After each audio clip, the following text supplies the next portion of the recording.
What's up? Welcome back to Nowstalgia. Dave here with a review of The Boys Season 4. The first 3 episodes have come out on Amazon Prime Video. We've now learned from showrunner Eric Kripke that Season 4 is the penultimate season of The Boys. The next season, Season 5, will be the final season, so we're approaching the end game.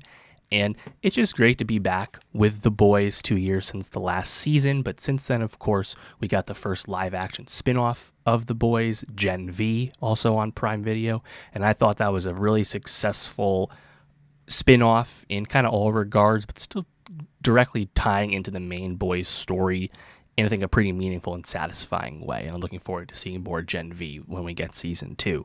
But now back to the main attraction. And The Boys Season 4 is really giving you everything we've come to expect from The Boys. And I think the biggest thing I continue to look for with this series is that it will remain fresh, it will remain interesting, it will not feel repetitive. And so far, it has not done that. The Boys, of course, incredibly dark, incredibly gory, but also very prescient, very familiar, very uncomfortable. It's not a fun watch at times. And does the show beat you over the head with some of its reference points to current events and its inspiration points? Of course it does. To me, it still hits very hard. That self-awareness, albeit it's very dark, that's what I find so refreshing about this series, especially compared to most IP storytelling, most superhero storytelling, obviously. Anthony Starr's performance as Homelander is very impressive still, and frankly, deserves even more praise than it ends up getting.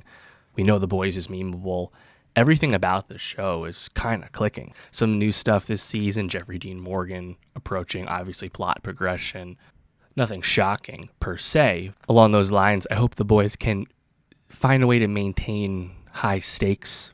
Not that there's not a lot of death on the show, obviously, but with the introduction of secret suits, with the introduction of Temp V in past seasons, there are surprises, and there's, you have to, I guess, kind of lend your disbelief that the Boys crew in the show continues to both stay on the show in terms of making sense with the plot, but also the fact that they're all still alive, right? You just kind of have to let things like that go, I guess. That being said, I think the kind of progression of the Victoria Newman character to the vice presidency, and also her heavy involvement in the spin-off Gen V has, I think, made the plot pretty interesting, especially when you compare that with kind of the other side where you have Homelander following his spiral in Season 3. Homelander is incredibly unhinged, but also incredibly open, right? Openly calling for changes to government and world order. Again, you understand the reference points with who Homelander is supposed to be. We get it. We don't have to say it. There has been momentum and change in that regard with the storytelling. The introduction of the Sister Sage character as this new soup, this new 7 member who is a new confidant, a new ally of Homelander that Homelander actually respects, unlike, the sycophantic other people we know, such as A-Train and the Deep.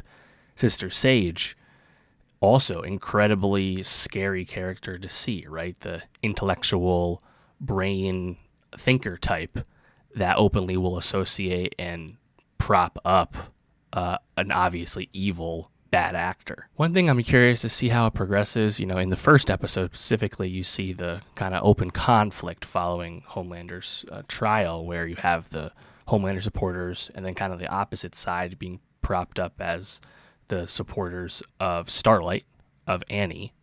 It's kind of the good versus the bad, right? And I don't want the show to do any both sidesism. Like, there is no other side that's just as bad when it comes to Homelander. I don't think we're gonna get that.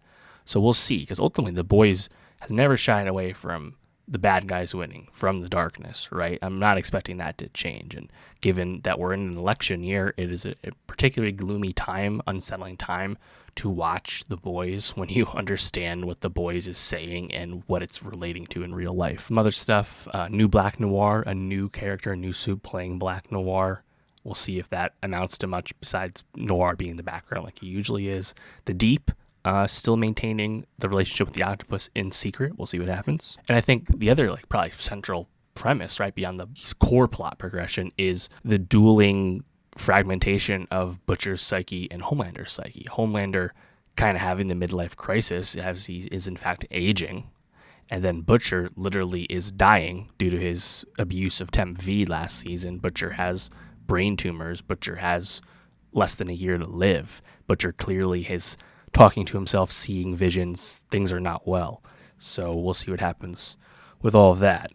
Ultimately, again, the fact that the Homelander character is so well-rounded. It is not a one-note villain. It is not hacky or hokey in any way to me. And Starr's performance goes a long way with that. But the character is pretty smartly written and remains very compelling. So I will be curious to see like how The Boys progresses. Again, we're in the penultimate season. We're approaching the end game stuff. Things are getting more open, right? Homelander's antics have changed, right? How he's moving. He's not afraid of bad PR like he used to be, right? So I'm curious to what degree The Boys can operate as a show with the plot being a lot more, I guess, inflammatory, right? So we'll see. It's a rare IP show that warrants like this much thought, this much dissection in terms of what it's doing, what it's referencing, and how it's moving forward. And of course, it still has fun action, surprising shock value, great humor at times, a lot of dark humor. So I remain a big fan of the show, looking forward to seeing how season 4 goes. Of course, looking forward to Gen V season 2, and then, of course, The Boys finale. And I'm sure post The Boys season 5, Gen V will continue, and I'm sure they'll keep this world going because it's really been a home run. But yeah, let me know how you're feeling about The Boys season 4. What are you most curious to see happen? What are you keeping your eye on? Let me know. And for more TV reviews, subscribe, and I'll see you next time.